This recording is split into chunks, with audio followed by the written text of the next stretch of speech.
ambacho niko hapa field, vitu vingi sana nimejifunza kwa sababu ya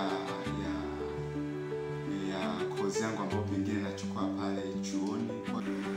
Kwa upande wangu ni mengi ambayo nimejifunza. Kwanza, ushirikiano baina ya members ambao tupo ndani ya Dunia Salama. Katika taasisi ya Dunia Salama Foundation kuna mambo mengi nimeweza kujifunza na kuna ujuzi mwingi nimeweza kupata.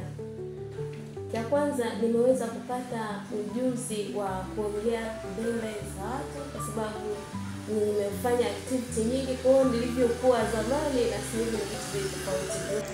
Mafanikio niliyopata kutoka nimefika katika shirika hili la DUSAFO ni mengi, lakini kwa uchache nizungumzie nimejifunza vitu vingi ambavyo darasani sikuweza kuvipata.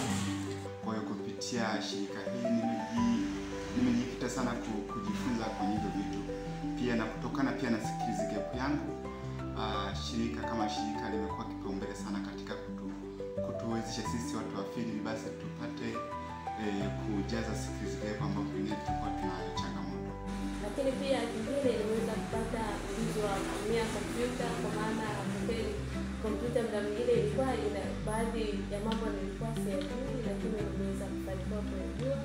Katika career yangu ya usimamizi wa miradi nimeweza kujifunza jinsi ya kuandaa bajeti, ambapo concept ya miradi ni kitu cha msingi sana kuweza kukiangalia.